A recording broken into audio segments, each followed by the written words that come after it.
नहीं कहा इस्तीफा दे दो, हमने तो नहीं कहा ये पाखंड करो, हमने तो नहीं कहा कि अपने डिप्टी चीफ मिनिस्टर को और पीसीसी चीफ को बर्खास्त करो। ये जो सारा सियासी पाखंड है, ये कांग्रेस का खुद का रचा बसा पाखंड है। कांग्रेस मुझे लगता है नीति और व्यवहार से भी नकार दी गई। चिंतित है हम लोग। कांग्रेस के जो भी सरकार में है वो गांव से जीत के आते हैं। गाय को पालना हमारा फर्ज है, धर्म है, गाय को बचाना हमारा कर्तव्य है।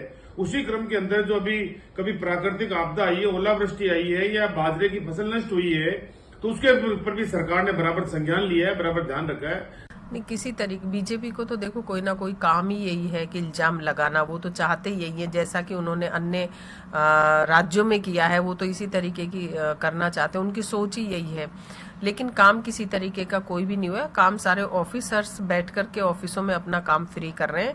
और लंपी का भी है तो सारी जगह की हम भी डेली बात भी करते रहते हैं खुद।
नमस्कार जंटे में स्वागत है आपका। मैं हूं योगेंद्र, आप देख रहे हैं खास खबर। और खास खबर में हम बात करेंगे राजस्थान के सियासी घटनाक्रम के साथ ही एक सवाल अब सियासी गलियारों में उठने लगा है कि आखिर काम कैसे हो रहा है।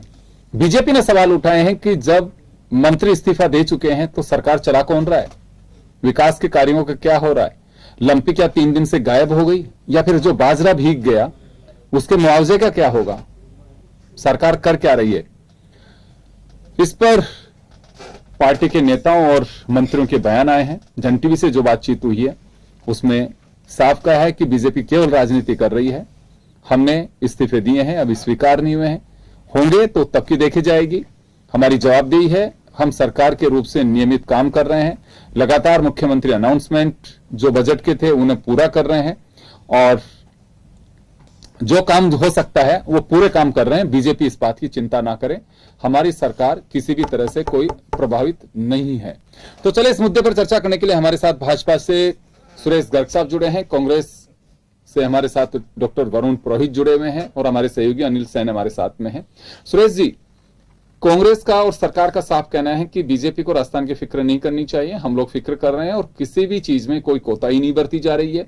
ये हमारे परिवार का मामला है, ये निपट जाएगा, लेकिन जनहित के कामों से कोई पीछे नहीं हट रहा है। सारे काम दुरुस्त जैसे चल रहे थे वैसे चल रहे हैं, रोज डिसीजन हो रहे हैं। योगेंद्र जी, जनता के काम नहीं होंगे तो भारतीय जनता पार्टी उसको उठाएगी, क्योंकि पिछले 4 साल से क्या हो रहा है, ये बाड़ेबंदी की सरकार है, भ्रष्टाचारी की सरकार है। आपने देखा होगा कि लगातार कभी होटलों में चले जाते हैं, कभी जयपुर होटल में, कभी जोधपुर जैसलमेर होटल में, और अभी का जो एपिसोड चल रहा है, तो राजस्थान की जनता एक ठगई सी महसूस कर रही है कि उनका विकास का काम नहीं हो रहा। आज आप देखिए रिसेशन राजस्थान अभी होने वाला है अक्टूबर के अंदर।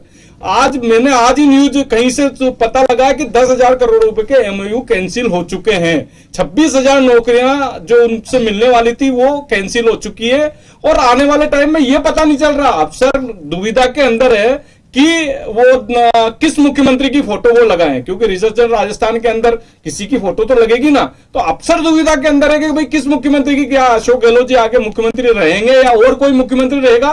तो जो एक रिसर्च राजस्थान, हम तो भारतीय जनता पार्टी तो चाहती है कि राजस्थान के अंदर इन्वेस्टमेंट आए और राजस्थान फल फूले, लेकिन कांग्रेस की जो दशा है आज इससे बद से बदतर हो चुकी है कि राजस्थान में इन्वेस्टमेंट आने के बजाय राजस्थान में जो आया है वो भी वापस बाहर जा रहा है। आज देखिए कि हर डिपार्टमेंट के अंदर भ्रष्टाचार चरम सीमा पे है। आप देखिए पीडब्ल्यूडी के अंदर है, सड़कों के अंदर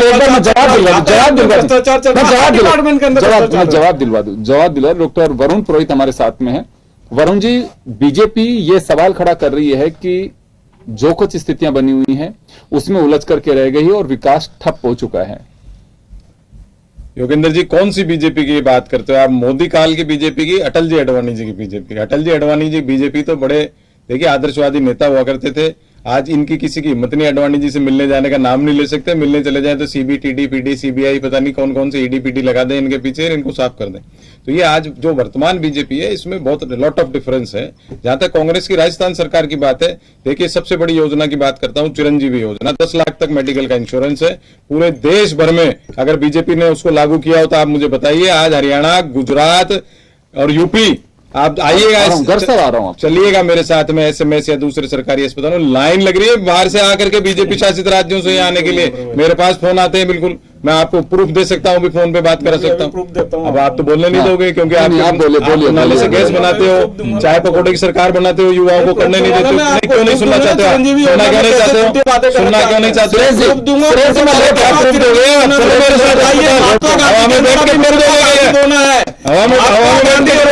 मेरे पास अरे यूपी में है क्या? यूपी में है क्या 10 लाख का मेडिकल इंश्योरेंस? मुझे हरियाणा में है क्या? गुजरात में है क्या?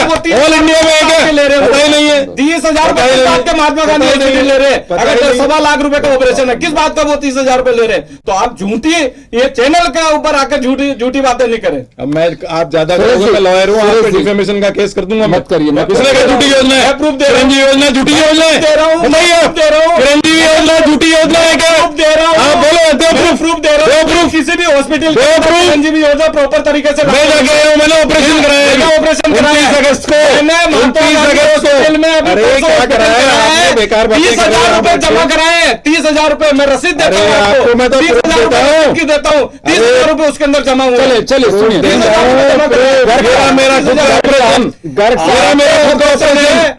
मैं क्यों आ रहे हैं यूपी से लोग ये इलाज कराने? क्यों आ रहे हैं यूपी से ये इलाज कराने? मुझे बताइए, क्यों आ रहे हैं यूपी से इलाज कराने? ये इंटरनल हॉस्पिटल में हो रही है चिरंजीवी योजना, राजस्थान आपके हॉस्पिटल में पास हो रही है। लिस्ट है? हाँ, लिस्ट है? वहाँ जाओ। क्यों? 1800 बीमारियां कवर है। मैं बोल 10 लाख तक इलाज है। नहीं, क्यों जाना चाहते हो 5 स्टार में? आप क्यों 5 स्टार अस्पताल में जाना चाहते हो? क्यों 5 स्टार अस्पताल में जाना चाहते हो? आप कराइए सरकारी अस्पताल में। नाम है पूरे देश में कहीं फ्री नहीं है, कहीं फ्री नहीं है पूरे देश में। राजस्थान में आपने पुरानी पेंशन योजना लागू नहीं करी, आपने कर्मचारियों के साथ धोखा कर रखा है। सुरेश जी देखिए, आपने जो बोला उसको सुना इन्होंने, वरुण जी ने। एक बार प्लीज आप सुनिए इनको, अपनी नहीं, बात कैसे करने दीजिए, मैं सुनेंगे? आपके पास में कैसे जी, सुनेंगे? आप मोदी कंटिन्यू के करिए, चालू है आप पूरे कंटिन्यू देश करिए, में। आप कंटिन्यू करिए। आपने जो प्रश्न पूछा, मैं कह रहा हूँ विकास मैं विकास कार्यों विकास पर की उस पे आना चाह रहा हूं। चिरंजीवी योजना विकास कर रही है साहब, जी, विकास बताइए, कार्य 10 लाख तक बताइए। इंश्योरेंस अच्छे आदमी को मिल रहा है, लाइनें लग रही हैं। और उससे बड़ी सुविधा मैंने पहली बार जिंदगी में गया हूं, बड़ा होने के बाद। कई दिन से भगवान की कृपा थी, बीमार नहीं होता। 29 अगस्त को ऑपरेशन कराया, 1 रुपया मेरा नहीं लगा। डॉक्टर ने बड़े पोलाइटली मेरा इलाज किया, फ्री में दवाइयां मिल रही है। जनाधार कार्ड पे हर आदमी को हम अशोक गहलोत की फोटो लगा के नहीं कर रहे, जैसे भामाशाह में इन्होंने फोटो लगाई थी, फिर हुआ नहीं था। भामाशाह में कितने घोटाले निकले थे। अब मैं कह रहा हूं बीजेपी राज्य शासित लोग आकर के यहाँ इलाज करा रहे हैं, इससे ज्यादा और क्या चाहिए? ये क्यों नहीं लागू करते बीजेपी शासन में? वहां लगाना चाहिए, यूपी में, हरियाणा में, गुजरात में। इनको अच्छी योजना है, कॉपी आप नाम बदल लो, जैसे मोदी जी सारी योजनाओं के नाम बदल की बात करते हैं। आप नाम बदल लीजिए अपनी स्टेट में, पर लागू तो करिए आम जनता के लिए। ऐसे ही कर्मचारियों की जो पेंशन, पुरानी पेंशन स्कीम है, सबसे पहले राजस्थान ने लागू करी, आप पूरे देश में लागू करिए। क्यों नहीं कर सकते आप? इनसिक्योरिटी, सोशल सिक्योरिटी एक कॉन्सेप्ट होता था हमारे यहाँ पे, सोशलिस्टिक स्टेट थी जब। अभी तो पूंजीवादी व्यवस्थाओं को लागू करना चाहते हैं, उसके प्रवर्तक हैं, इसलिए उनको सोशल सिक्योरिटी से आम आदमी की मतलब नहीं है। जहां तक लंपी डिजीज की बात आप कर रहे हो, लंपी डिजीज राजस्थान में फैली। एक गोट पॉक्स का टीका आता है, वो गोट्स में, बकरियों में लगने लगा था। गोट पॉक्स का टीका, जैसे हमारे यहाँ चिकन पॉक्स मनुष्य में होती है, वो उस टीके को इस्तेमाल किया जा रहा है। ये इतनी नाटक करते हैं, इतनी बातें करते हैं 9.5 साल से। 2 साल 2.5 साल पहले उड़ीसा, दिल्ली, सब जगह आ गई थी लंपी डिजीज। क्यों नहीं करी रिसर्च इन्होंने उसके ऊपर? गौ माता, हिंदू करते हैं, गौ माताओं की लाशें हो रही हैं। मान लीजिए राजस्थान से आप चिढ़ते हो, राजस्थान में ज्यादा फैली हुई, मध्य प्रदेश में नहीं फैली। क्यों नहीं गए वहां जाकर के? आप चीते ला रहे हो, 4 चीते लाके वहां से ढोंग रच रहे हो, और उनको भी हिरण खाने को दे रहे हो, दूसरे जानवर। आप जाते मध्य प्रदेश, प्रधानमंत्री सड़कों पर देखते गौ माता की सेवा करते, जब हम मानते कि हिंदू करते हैं। खैर वो अलग टॉपिक है। आप राजस्थान की बात कर रहे थे, राजस्थान में कहीं पॉलिटिकल इंस्टेबिलिटी नहीं है। मुख्यमंत्री जी रोज काम कर रहे हैं, आज भी काम हो रहा है। अगर ये बात कर रहे थे कि साहब बाड़ाबंदी हो रही है, तो भाई महाराष्ट्र की सरकारों को तो आप तोड़ रहे थे जब सत्ता की हवस में, खुद के तो प्रोडक्शन है नहीं आपके पास नेताओं का। आप गुजरात में ले गए, वहां से आसाम ले गए, बाढ़ हो रही है, जब भी वहां कर रखे थे। मध्य प्रदेश में आपको ध्यान होगा, कर्नाटक लेके बैठ गए विधायकों को। तो ये कर रहे हैं प्रक्रिया, यहां भी ये चाह रहे थे। ये क्यों परेशान है मैं बताऊं आपको। अशोक गहलोत जी कि मैं किसी की चाटुकारिता चापलूसी की बात नहीं कर रहा हूं। अशोक गहलोत जी का नेतृत्व था राजस्थान में, तो ये राजस्थान की सरकार गिराना चाह रहे थे। 1 महीने तक इन्होंने पूरा भरसक प्रयास किया, सबको मालूम है, पूरे देश को मालूम, पर नहीं तोड़ पाए। तो अब इनके मन के अंदर एक हुड़क हो रही है, कैसे अशोक गहलोत को हटाया जाए, कैसे अरे भाई सचिन पायलट बने, अशोक गहलोत बने, आपको क्या दिक्कत हो रही है। दूसरी बात की क्या प्रचार करते हैं 8.5 साल से, पहले नहीं होता था। मैं इसी ये मांग थोड़ी कर रहे हैं कि कौन बने मुख्यमंत्री। अरे भाई ये तो परेशानी इस बात से सरकार नहीं, कहानी चल रही सरकार, नहीं कहानी चल रही सरकार, कहानी चल गई। अभी इन्होंने इन सब अभी बात करी समिट की, भाई इन्वेस्टमेंट राजस्थान में क्यों नहीं आ रहे। आप मुझे बताइए, जब वसुंधरा जी की सरकार थी, ये लिस्ट बता दें, तो खुद बड़े पढ़े लिखे विद्वान है इस क्षेत्र के, कि कितना इन्वेस्टमेंट वसुंधरा जी के टाइम आया था और कितना यहाँ पर दे दिया। नौकरियों की बात कर रहे थे, पूरा देश हाहाकार मच रहा है। और फिर अट्ठाहास का क्या करते हैं युवाओं बेरोजगारों के साथ, चाय पकौड़े तल लो, नाले से गैस बना लो। ऐसे आप किसी को बोल सकते हो युवा। चलिए मैं लौटूंगा आपके पास में, अनिल आपके पास आना चाहूंगा। देखिए जब सियासी हलचल मचती है तो सियासत भी होती है, इसे हम खारिज नहीं कर सकते। और अगर बीजेपी आरोप लगा रही है तो कोई नया काम नहीं कर रही है, विपक्ष है। कुछ अनाउंसमेंट्स मुख्यमंत्री कर भी रहे हैं, लेकिन क्या अंदर खाने में क्या चल रहा है, कुछ विकास कार्यों पर असर पड़ रहा है, या सरकारी ढर्रा जो है वो रुक गया, ट्रांसफर पोस्टिंग्स बंद हो गई हों, या जो जहां पे वहीं पे ठहर गया, ऐसा कुछ लग रहा है आपको? देखिए राजनीतिक अस्थिरता है, यानी कि राजस्थान में ये तो नहीं कहा जा सकता कि विकास कार्य ठप हो गए हों, लेकिन वरुण जी जो कह रहे थे कि विकास कार्य हो रहे हैं, जो ट्रेन विकास की 200 की रफ्तार से चल रही थी, शायद उसमें ब्रेक जरूर लगा है। या तो वो ट्रेन 180 की रफ्तार से दौड़ रही है, या फिर 150 की रफ्तार पर जरूर यहाँ पर आ गई हो, क्योंकि एक प्रेशर होता है अधिकारियों पर। हम देखते हैं सरकारी तंत्र किस तरह से काम करता है, और अगर उसमें अधिकारियों से काम करवाना है तो ऊपर से मॉनिटरिंग किस तरह की चाहिए होगी। अधिकारियों को इस समय अगर देखा जाए तो शायद पोल में ढोल अगर बात कही जाए तो वो कहीं ना कहीं मिल रही होगी। ऊपर से अगर देखा जाए मुख्यमंत्री स्तर से लेकर तमाम जो मंत्री हैं और यहाँ तक कि विधायक भी इस पूरी जो राजनीतिक अस्थिरता है उसमें उलझे हुए हैं। तो ये जरूर कहा जा सकता है कि विकास की जो रफ्तार है वो कुछ स्लो जरूर हुई है। और राजस्थान में जिस तरह से चर्चा का विषय चला, हालांकि हम देखते हैं कि बीजेपी ने कई स्टेट के अंदर मुख्यमंत्री के चेहरे बदले। कई स्टेट तो ऐसे हैं जहां पर 5 साल में 3-3 चेहरे बदले गए, लेकिन इस तरह की अस्थिरता नहीं हुई। और यही वजह रही कि वहां पर जो एक तरह से राजनीतिक बयानबाजी थी, विपक्ष वहां पर अगर हमलावर कहा जाए, विपक्ष को कोई मौका मिलने की बात वहां पर कही जाए, वो शायद नहीं मिल पाई। राजस्थान में जो ये लगातार हुआ है, हम देख रहे थे कि जब 2018 के अंदर मुख्यमंत्री चेहरा वहां पर बनाना था, तब भी दिल्ली से जयपुर तक की दौड़ रही। और पायलट वर्सेज गहलोत की जो सुर्खियां बनी थी वो कहीं ना कहीं चर्चा का विषय रही थी। और बीच में फिर सियासी संकट उभरा, कांग्रेस ने बीजेपी पर कहीं ना कहीं हमलावर रुख दिखाया और ये कहा कि बीजेपी सरकार कहीं ना कहीं गिराना चाहती है। हो सकता है कुछ इस तरह की जोड़ तोड़ की राजनीति रही हो, लेकिन लगातार इस तरह का अगर सियासी जो घटनाक्रम वो चलता है, क्योंकि तीसरी बार है और जब विधानसभा चुनाव आएंगे तो शायद ये इस तरह का जो सियासी एक तरह से हलचल जो है फिर से देखी जा सकती है। तो ये कहा जा सकता है कि राजस्थान में विकास ठप नहीं हुए होंगे, मुख्यमंत्री स्तर पर लगातार मॉनिटरिंग भी है। यह दावा भी किया जा रहा है कि तमाम मंत्रियों को कहा गया है कि वो किसी भी तरह से विकास कार्यों को रोकने नहीं दें, जो काम है उनको रूटीन में रखें। लेकिन यह जरूर है कि जिस रफ्तार से होना चाहिए, जो ट्रेन 200 पर चल रही थी 210 की रफ्तार पकड़ती, वो शायद नहीं हो पा रहा। वरुण जी कुछ कहना चाह रहे हैं? कहना चाह रहा था, अनिल जी को बीच में नहीं टोकता, मैनरफुल रहता हूं मैं डिबेट में। अनिल जी देखिए, आप भी एंटेंगल हो गए। 8.5 साल में जो भारतीय जनता पार्टी की मोदी काल की सरकार है, उन्होंने मानसिकता बदलने की बात की है। आप कह रहे हो राजस्थान में राजनीतिक अस्थिरता है, यह अस्थिरता नहीं होती है, ये डेमोक्रेटिक प्रोसेस होता है। लोकतंत्र में 100 विधायक हैं तो 100 अपनी बात रख सकते हैं। सुखाड़िया जी के जमाने से होता है विधायक नहीं कर रहे वरुण जी, नहीं मेरी बात सुनो, नहीं अस्थिरता तो अस्थिरता कैसे होता है भाई? हरिदेव जोशी और रामविलास गुप्ता जी के टाइम पे विधायक दल में हुआ, वो वोटिंग हुई, शिवचंद माथुर जी को बनाया, हरदेव जोशी जी को हटाया। ये जो लोकतंत्र होता है इसको समझने का प्रयास कीजिए। 8.5 साल में लोकतांत्रिक मानसिकता को ही नष्ट करने का प्रयास है, उसके एंटेंगल हो गए। आज अनिल जी भी ये कह रहे हैं साहब राजनीतिक अस्थिरता है, तो वो क्या महाराष्ट्र में नहीं थी, मध्य प्रदेश में नहीं थी, कहां से कहां ले जाके ले गए? वो होती है अस्थिरता। किसी की सरकार को तोड़ के पकड़ के ले जाना, विधायकों को या तो डराना या उनको पैसे देना, कुछ करना। आपके अगर विधायक मंत्री इस्तीफा देने के लिए चले जाते हैं, उसे क्या कहेंगे? डेमोक्रेटिक सिस्टम है ये, डेमोक्रेटिक सिस्टम है तो अस्थिरता नहीं है। मैं उस पर भी आ रहा हूं। डेमोक्रेटिक सिस्टम की एक बहुत बड़ी ये ब्लैक पॉइंट है कि जो विधायक है उसको कोई खरीद ले या वो डर के मारे, वो क्यों जाएगा डर के मार के? अगर वो उसके पीछे या तो कोई ईडी पीडी लगाते हैं तो उसको या तो कोई घोटाला किया हुआ है या वो भ्रष्टाचारी है। लेकिन अभी अगर वो भ्रष्टाचारी है कांग्रेस के राजस्थान में क्या अंदर, लगा है? डरपोक है तो बीजेपी में जाके भी क्या करेगा आप मुझे बताइए। ये व्यवस्था टिकटों की है सारी पार्टियों के अंदर कि किसी आदमी के कहने से या व्यवस्था सेटिंग करने से टिकट देते हैं तो वो विधायक फिर वैसा ही होता है। आम कार्यकर्ताओं को टिकट, अभी सुरेश जी को बीजेपी टिकट देनी, तोड़ेंगे, मेरे को देंगे नहीं टूटेंगे। तो ये व्यवस्था है सारी पार्टियों में हो चुकी। इसलिए मैं कहता हूं राजनीतिक व्यवस्था को दिमाग लग चुका है। हम विकास के एजेंडे पे आना चाहते हैं जी। जो ठप नहीं होना चाहिए, कोई ठप नहीं हुआ। हाँ। गोट पॉक्स के टीके जितने अवेलेबल हैं लगाए जा रहे हैं, एक ही फर्म करती है सबसे ज्यादा जो हिंदुस्तान में वो कर रही है उसको, वो उतने जितना टीका आ रहा है हम लगा रहे हैं, हम पूरी व्यवस्था कर रहे हैं। लेकिन केंद्र सरकार को देखिए, हिंदू हिंदू करते हैं, दिल्ली में ढोल पीटते हैं जिस नाम से इन्होंने वोट लिया। चलिए अब क्यों नहीं इसको राष्ट्रीय आपदा घोषित करती? लेकिन बताइए आप, एक महीने से मैं मांग कर रहा हूँ, सारी दुनिया मांग रहा है। सर बाजरा उग रहा है, बाजरे की बात, मिर्ची की भी बात करो आप, मिर्ची की फसल भी वायरस लग गया उसके अंदर, उसकी भी बात करिए। मैं कह रहा हूँ राजस्थान सरकार बारिश हो गई, उसके लिए कोई दोषी है क्या? अब मोदी जी क्या कर रहे हैं केंद्र के अंदर? दोषी नहीं है। जब से जीएसटी लगाई है, विद्वान पूछ लीजिएगा, जब से केंद्रीकरण हो गया टैक्स का राज्य सरकारों के पास में, टैक्स कलेक्शन ये जब तक नहीं देंगे, ये तो उड़ा रहे हैं। सेंट्रल विस्टा 8,500 करोड़ का प्लेन, 1 लाख की बुलेट ट्रेन। अरे बुलेट ट्रेन में आम आदमी घूमेगा, आम आदमी मिडिल क्लास घूमेगी। आप लोगे, मैं लूंगा, आप ले सकते हो भाई बीजेपी के लोग, मैं बुलेट ट्रेन का टिकट नहीं ले सकता। क्यों फूक रहे हो पैसा जनता का? फेंकते हैं आप सरकारों के ऊपर। राजस्थान के अंदर डेजर्ट है, डेजर्ट है राजस्थान में। आपको पता है कितना डेजर्ट है? क्यों नहीं स्पेशल स्टेटस मांग करते हो? 25 सांसद है आपके, 25 सांसद दिए, एक बार मांग करी स्पेशल स्टेटस की मांग की क्या? कैलाश मेघवाल जी गए नहीं थे उठ के विधानसभा से? क्या बात कर रहे हो आप? कैलाश मेघवाल जी गए थे जब आपने कहा सारे विधायक जाइए, गए विधानसभा से उठ के कैलाश मेघवाल जी? अरे कैलाश मेघवाल जी की बात करो, कैलाश मेघवाल जी की, वसुंधरा जी की बात करो, वसुंधरा जी को माइनस करके क्या हाल कर रहे हो बीजेपी का? हेमाराम चौधरी जी और भरत सिंह जी ने खनन मंत्रालय के ऊपर कैसे डेमोक्रेसी है, ये डेमोक्रेसी है, विजेंद्र लोकतंत्र है, विधायक का अधिकार है, विधायक का अधिकार है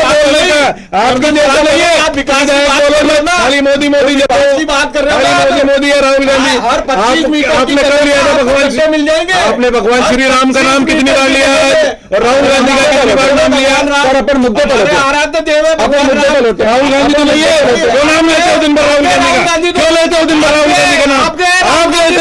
आप लेते हो दिन भर बीजेपी वाले गांधी परिवार का नाम। बताइए कि आप लेते हो, हम तो भगवान राम का नाम लेते अरे हैं। राहुल गांधी का नाम लेते हो दिन भर बैठ करके, दिन भर अभी लोग गांधी परिवार का नाम इसी डिबेट में बैठे बैठे। बताइए आप तो राजस्थान के विकास। सुरेश जी अपन देखिए मुद्दे पर लौटे, समय कम है क्योंकि वो बात जो दर्शक देखना चाहते हैं आप दोनों को, उस पर हम जाना चाहेंगे। देखिए दिवाली का त्योहार सामने है, अस्थिरता वरुण जी इस वजह से कही जा रही है कि अभी जो स्थितियां बनी है इसे हम अस्थिरता ही कहेंगे। बेशक आप ये कह सकते हैं कि हमारा डेमोक्रेटिक सिस्टम है, लेकिन प्रदेश में एक मैसेज ये है कि सियासी उतल पुतल जो इसे कहते हैं वो अस्थिरता ही होती है और साफ दिखाई भी दे रही है। बेशक मुख्यमंत्री अशोक गहलोत रहे या सचिन पायलट बने या कोई तीसरा बने, लेकिन फिलहाल ऊहापोह की स्थिति है। मैं आपको दावे के साथ नहीं, सच्चाई के साथ में कह रहा हूं। आप सचिवालय के गलियारे में चले जाइए, किसी भी गवर्नमेंट के ऑफिस में चले जाइए, आप स्लिप भिजवाइए कि तुरंत बुलाएंगे। काम की बात बाद में, क्या चल रहा है, सरकार का क्या चल रहा है। तो ये देखिए जब इस तरह की चीजें होती हैं तो चर्चा शुरू हो जाती है कि क्या रहेगा क्या नहीं। लोगों को चटकारे में बहुत मजा आता है। देखिए योगेंद्र जी, मैं आपके तो ये विचार पे मेरा विचार थोपना नहीं चाहता बीजेपी की जैसे। मेरा अपना सोच है, आपका अपना सोच है। बीजेपी आज में वर्तमान में चाहती है हमारे जैसे सोचो, हमारे जैसे करिए कांग्रेस में। अरे भाई हम क्यों करेंगे? आप अपने करिए, हम हमारे कर रहे हैं। मैं सिर्फ ये जानना चाह रहा हूँ, 2 अक्टूबर को मुख्यमंत्री कई योजनाओं की लॉन्चिंग, कई शिलान्यास, इस तरह का कार्यक्रम बन चुका था उनका। 7-8 अक्टूबर को यहाँ पे इन्वेस्टमेंट समिट होना है जिसकी काफी तैयारियां चल रही हैं, विज्ञापन जारी हो चुके हैं, काफी कुछ चल रहा है। कई जगह रोड शो है, मुख्यमंत्री खुद भी गए 2-3 जगह पे भी। तो ये कुछ ऐसी चीजें चल रही हैं जिसको लेकर के अनिल जो कह रहे हैं वो इस वजह से लगता है मुख्यमंत्री बिल्कुल चाहते होंगे कि काम होना चाहिए। उन्होंने कल भी अनुकंपा नियुक्तियों की जो ऑर्डर जारी किए हैं, उन्होंने आज भी कुछ हॉस्पिटल्स के लिए बजट अलोकेट किया है। मैं ये नहीं कह रहा ये फिर आप मुझे समय मत देना। मध्य प्रदेश के अंदर आज ही नेशनल चैनल्स पे चल रहा है। पिछले 1 साल पहले 1 लाख नौकरियों की घोषणा शिवराज चौहान जी ने की थी, उनकी क्लिप चल रही, बाइट चल रही सारे टीवी चैनल नेशनल चैनल्स पे।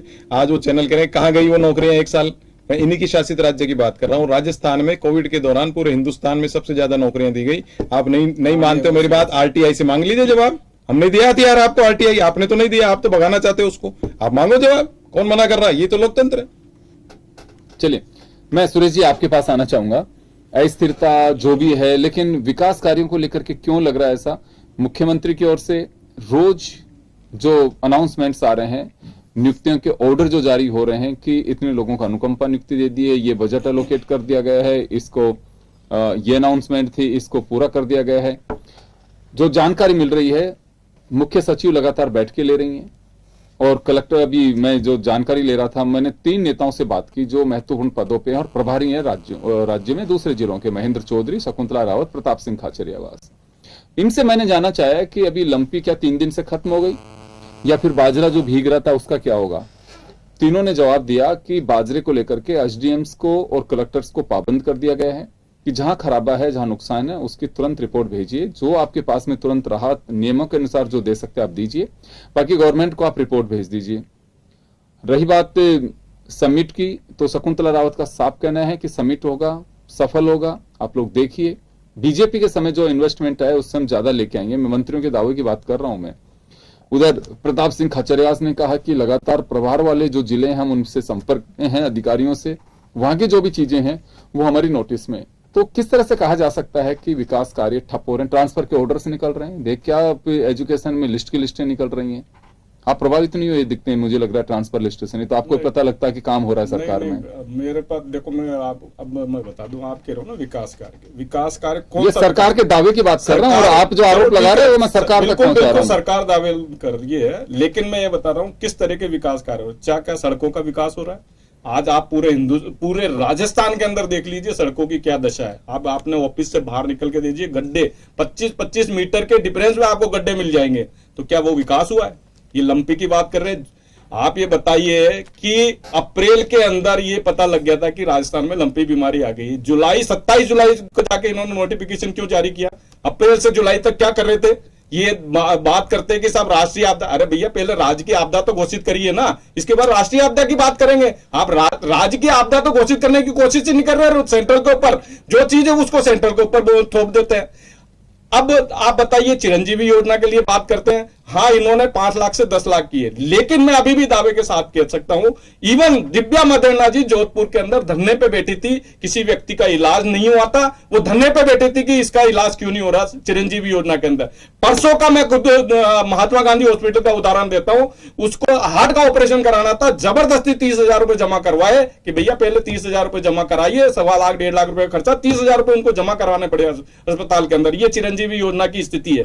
चिकित्सा विभाग के अंदर इन्होंने कोरोना काल के अंदर 2,500 रुपए का इंजेक्शन 50,000 रुपए में बेचा है।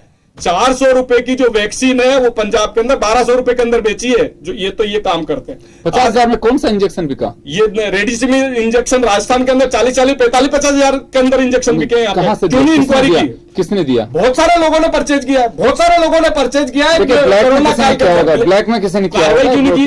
कार्रवाई क्यों नहीं की? जब आप ये बताइए कि जब आपको 2,500 रुपए का इंजेक्शन मार्केट में 40,000 रुपए, आपने कार्रवाई क्यों नहीं की? कोरोना काल के अंदर 40 में भी 28,000 रुपए में भी बिका है, लेकिन जनता को राहत नहीं मिली। मैं लेके 400 रुपए की जो वैक्सीन है वो 1200 रुपए में पंजाब में कांग्रेस की सरकार थी, 1200 रुपए में वैक्सीन भेजी। ये तो इनके घोटाले हैं। तो कहां से रिजर्वेशन राजस्थान के अंदर आज ही मैंने देखा है। अब तत्कालिक मुद्दे पे चले। पिछली बात हम ये चाहते हैं कि राजस्थान का विकास हो, हम खुद चाहते हैं राजस्थान का विकास हो, लेकिन किस मुद्दे पे सरकार का ये पता नहीं कि अगला मुख्यमंत्री क्या होगा, यही पता नहीं चल रहा। कांग्रेस जीतेगी। हम तो जनता को तकलीफ हो रही है सर। आज जनता को जब सुविधाएं नहीं मिल रही, जनता को तकलीफ हो रही है, इसलिए हम ये चीजें उठाना। एक बार जाना चाहता हूं, राजस्थान के अंदर महंगाई देख रही है आप, बिजली महंगी है, पानी महंगा है, डीजल महंगा है। ब्रेक लगाइए थोड़ा, घर साहब थोड़ा ब्रेक लगाइए, या तो मेरी आवाज आप तक नहीं जा पा रही है, या फिर एक बार आप ब्रेक लगाते हैं, उससे पहले 10 मिनट बाद में भी गाड़ी आगे तक चलती रहती है। थोड़ा सा रुकिए। मैं एक बात कहना चाहूंगा कि रेनी सीजन आपको क्या लगता है महीने पर पहले खत्म हो गए? अभी खत्म हो रहा है हमारे यहाँ पे, क्या पूरे देश के अंदर जहां भी बरसात गिरती है पैच वर्क उसके बाद शुरू होता है हमारे यहाँ पे, अभी नहीं। और ये पहली बार नहीं है। वसुंधरा जी ने बजट में कहा था कि सड़कें किसी भी प्रदेश की विकास की तस्वीर देती हैं। बजट में कहा था मैं दिखा सकता हूं, लेकिन आपको क्या दावा कर सकते हो कि उस समय सड़कें नहीं टूटी थी? मैं ये नहीं कह रहा कि सरकार क्यों नहीं ठीक करेगी, मैं उस पर जा रहा हूं कि सड़कें जो हैं उनके गड्ढों को, कोई भी 2-3 चीजों को मैं देखता हूं कि ये गंदी नाली है, ये सड़कें टूटी हुई हैं, यहाँ पे ये हो रहा है। एक टाइम पीरियड होता है इसमें कि अगर आपके यहाँ पे गड्ढे नेशनल हाईवे पे मिलेंगे सर, वो गड्ढे आपको, क्योंकि बरसात के दिनों में चली जाती है उज्जैन के पास तो उस मैं चीज को देखिए, ये बात सही है कि आपका अधिकार है, आप लोग उठाएं। अगर सरकार थोड़ी भी सुस्त है तो उसको आप जगाइए, बहुत अच्छा काम कर रहे हैं, मैं इसे खारिज नहीं करूंगा, बढ़िया बात है और ये परंपरा बनी रहनी चाहिए। क्योंकि विपक्ष के पास में क्या होता है, सरकार की नींदें तो खोलना होती है, जो खोलते रहिए, अच्छी बात। और सरकार कोशिश करेगी अगर अच्छी बात के लिए अगर विपक्ष उन्हें आग्रह कर रहा है या जगा रहा है तो उसे करना चाहिए। तो गर्ग साहब, हाँ आप कुछ कहना चाह रहे हैं? कह रहा हूं अभी ये चिड़ेंगे इस बात से, मैं चिड़ा क्यों रहे हैं उनको? इंटर नहीं चिड़ा नहीं रहा हूँ, सड़क के गड्ढों की बात कर रहे थे। पहले तो इनके नाम से हिंदुस्तान निकला, रोका इन्होंने अपने आप को, फिर राजस्थान में। उज्जैन के पास में एक शिव जी का और मंदिर है, आपको पता होगा, ओंकारेश्वर जी। आप उसकी रोड पता है आपको क्या हालत है, और कितने से किलोमीटर कितने घंटे लग जाते हैं वहां जाने में। ये तो मध्य प्रदेश में इनकी सरकार है, चाहे कैसे भी बनाई इन्होंने। आप जब हिंदू धर्म की बातें करते हो, हिंदू करते हो, तो वो सड़क ही नहीं सुधार सके। राजस्थान में, यूपी, मैं खुद कह रहा हूँ इस बात को, चाहे बीजेपी की सरकार रही हो चाहे कांग्रेस के रही हो, मैं ये नहीं बोल सकते, मैं बड़ा दिल करके ही बोलता हूँ ये बात। राजस्थान की सड़कें गुजरात और मध्य प्रदेश और यूपी से फार मच बेटर रही है और हैं, ये मैं आपको बता रहा हूं, चाहे वसुंधरा की सरकार रही हो, चाहे अशोक गहलोत जी की सरकार रही हो, चाहे कोई भी सरकार। इसलिए राजस्थान के आप निवासी हो, राजस्थान की आप तारीफ करना सीखिए, ये कांग्रेस बीजेपी मत करिए। राजस्थान की सड़कें दूसरे अन्य प्रदेशों से आज भी बेटर हैं। अगर आपको क्रिटिसाइज करना है तो योगी सरकार को करिए, उत्तर प्रदेश की, उसकी सड़कें कैसी है, उज्जैन की सरकार को करिए आप, शिवराज चौहान की उसकी सड़कें कैसी है, गुजरात में जहां से आपके दोनों आते हैं। समय थोड़ा कम है सर, मैं एक बार अनिल के पास में जाना चाहूंगा। अनिल, क्या लगता है वैसे, आपने कहा कि थोड़ी रफ्तार स्लो हो सकती है क्योंकि ये चाहे उठापटक चल रही हो उसकी वजह से हो, कुछ भी हो, तो प्रतिपक्ष का जो आरोप है उसे भी हम जायज ठहराएंगे? देखिए बिल्कुल, हालांकि अगर देखा जाए राजस्थान की तस्वीर के अंदर अब चौपाल पर भी ये चर्चा है कि आखिरकार मुख्यमंत्री कौन होगा। ई मित्र पर मैं 2 दिन पहले गया था, वहां पर यह चर्चा थी कि गहलोत सरकार जो स्मार्टफोन दे रहे मुझे मिलेगा कि नहीं मिलेगा।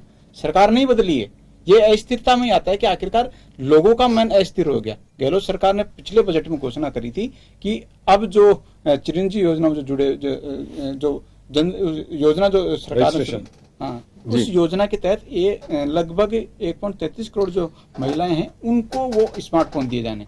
लेकिन अब चर्चा का विषय यही हो गया कि मुख्यमंत्री रहेंगे नहीं तो क्या नया चेहरा आ गया तो क्या इस योजना को बदल दिया जाएगा। ये अस्थिरता लोगों के मन में है। चर्चा का विषय हो गया कि क्या गहलोत सरकार ही रहेगी या फिर दूसरा। चलिए मैं एक बड़ी बात कह देता हूं, चलिए अब ये वरुण पुरोहित जी को बोलना चाहिए लेकिन मैं कह देता हूं, ये राज्य सरकार का बड़ा डिसीजन है कि केंद्र ने जो 4% डीओ दिया है और राज्य सरकार ने भी लागू कर दिया है। तो गर्ग साहब, आप आरोप लगाते उससे पहले मुख्यमंत्री अशोक गहलोत ने केंद्र के डिसीजन के तुरंत बाद राज्य कर्मचारियों को 4% डीए जो है वो मिलेगा, इसको लेकर के मुख्यमंत्री ने घोषणा कर दी है। 1 जुलाई 2022 से महंगाई भत्ता और राहत दर देय होगी। तो ये गर्ग साहब फैसले नहीं हो तो फिर कैसे काम चल रहा है? कर्मचारियों को इतना बड़ा तोहफा कैसे मिल सकता है? क्योंकि केंद्र ने दिया, राज्य ने भी दे दिया। बिल्कुल बिल्कुल, राज्य सरकार कब देती है? जब केंद्र सरकार घोषणा कर देती है। सभी का यही है, सभी का यही है। हाँ, तो केंद्र सरकार ने आज पेंशन भी तो करा दो घोषणा, सरकार ने पेंशन भी करा दो। केंद्र सरकार ने 4% डीए बढ़ाया है। जो तो 4 घंटे बाद में कल्याण अन्न योजना है उसके अंदर हमने 3 महीने के लिए एक्सटेंशन बढ़ाया है। और मैं काम पे आ रहा हूं, करोड़ रुपए वो चल रहा है सर, वो चल रहा है, स्टेशन वो चल रहा है सर। जन टीवी तमाम चीजें दिखा रही है। हमारा एजेंडा है कि केंद्र और राज्य जिनके लिए आप घोषणा करते हैं उन लोगों को बेनिफिट मिल सके। विकास ठप्प पड़ा उसको मानना पड़ेगा योगेंद्र जी, ये मानना पड़ेगा। पेंशन स्कीम कब लागू कर रहे हो देश पे, वो भी बता दो। पूरा अभी तो आपने पीएफ नंबर ही नहीं दिए, कर्मचारी सड़कों पे आ रहे हैं। अरे केंद्र में तो लागू कर दो, पूरे देश के लिए लागू तो पेंशन स्कीम बंद नहीं करोगे क्या? और ओल्ड पेंशन स्कीम का, अरे भाई एनपीएस में 1 अक्टूबर से चेंज कर दिया, एनपीएस में चेंज कर रहे हो आप। 1 अक्टूबर से एनपीएस भी नहीं मिलेगा आम आदमी को। अदर जूल आप तो अभी कस रहे हो, खून चूसोगे, खून चूसोगे देश के नागरिकों का, खून चूसोगे। बच्चों को रोटी खाने को नहीं है, दूध पीने को नहीं है, खून चूस रहे हो, फोटो खींच रहे हो चश्मे लगा लगा के। चीतों को लिया आया, चीतों को लिया। बच्चे तो देखो जो बिल बिला रहे हैं दूध के लिए, रोटी के लिए। बच्चों को रोजगार नहीं है, उनको तो करो। रेलवे क्यों बेच रहे हो? नहीं, रेल क्यों बेच रहे हो? सबसे पहले फेल हो गई आपकी योजना। सबसे पहले प्राइवेट योजना चल नहीं रही ट्रेन, दिल्ली जो आपने प्राइवेट दी, क्यों बेचना चाह रहे हो रेलवे को? दिल्ली रेलवे नहीं, स्टेशन- क्यों बेचना चाह रहे हो आप? दिल्ली क्यों बेचना चाह रहे हो? उसका जवाब दो। क्यों घाटे में ठीक है? अरे क्यों बेचना चाह रहे हो? क्यों बेचना चाह रहे हो? जीजाजी को किसने अरे दिया? ये लो, मुझे आप बताइए, जवाब जीजाजी नहीं को दे रहे। रेलवे स्टेशन उत्तर किसने प्रदेश दिया? में आपको पता है आप बोल रहे हो जो प्राइवेट रेल है, आपने अडानी को दी, अडानी रेलवे को स्टेशन जो आप को जाओगे ना किसने गुड़गांव, दिया? अडानी को अडानी रेल, किसने अडानी रेल, दिया? सारे डब्बों पे लग रहा है अडानी अडानी को आने रेल। क्यों किसने बेच दिया? रहे हो? क्यों बेची जवाब रेल? दीजिए ना। रेल बेची हो तो आप बताओ। तो जीजाजी को किसने दिया? अरे भाई नहीं रेलवे, दिया। अरे भाई क्यों बेच रहे हो रेल? ये जवाब किसके दो। जीजाजी ले गए? हाँ, रॉबर्ट वडोदरा को नई दिल्ली रेलवे स्टेशन दे रखा है। नई दिल्ली रेलवे स्टेशन दे रखा है। इसलिए आप भी दोगे, इसलिए आप भी दोगे। जहाँ नहीं, पहली बात तो दिया नहीं है, इसलिए आप भी दोगे। एक और मैं जानकारी मैं दे हमारी देता हूं। ट्रेन, हमारी एक और जानकारी बेच रहे हो, खुल के अगर स्पेसियस हो उसमें, चलो, अगर समय private गर्ग train साहब, आते गर्ग तो साहब, उसमें तकलीफ क्या है गर्ग साहब, आपको? अगर गर्ग एक्स्ट्रा साहब, रेवेन्यू गर्ग साहब, तो उसमें गर्ग साहब, तकलीफ की गर्ग कौन सी साहब, रेवेन्यू गर्ग साहब, होगी? गर्ग साहब सुनिए, आप बीजेपी के ऑलराउंडर स्पोक्स पर्सन है, थोड़ी एनर्जी बचा के रखिए, क्योंकि जन टीवी से शुरुआत होती है, देर तक आप लोगों को कई जगह जाना है, तो आप थोड़ी एनर्जी बचा के, अगर सारी एनर्जी यहीं दे देंगे तो फिर आगे बोलेंगे क्या? मशरूम खाया करो मोदी से लेके। हाँ वो चलिए, खैर चलिए, अशोक गहलोत कानून व्यवस्था की बैठक भी ले रहे हैं, अधिकारियों को बुलाया है। पीएफआई पर बैन के बाद क्या स्थितियां बन सकती हैं उसको लेकर के वो बैठक, तो डीए पर फैसला, उसके बाद बैठक, तो कुछ चीजें ऐसी हैं जो सरकार अपनी ओर से जवाब भी दे रही है, लेकिन विपक्ष को भी गलत नहीं ठहराया जा सकता है कि वो आवाज नहीं उठा सकते। अगर उसे कोई लगता है तो बिल्कुल आवाज उठाएगी। तो चले, खास खबर में हम विराम देंगे और तमाम अतिथियों का और दर्शकों का बहुत बहुत शुक्रिया। दीजिए इजाजत, नमस्कार।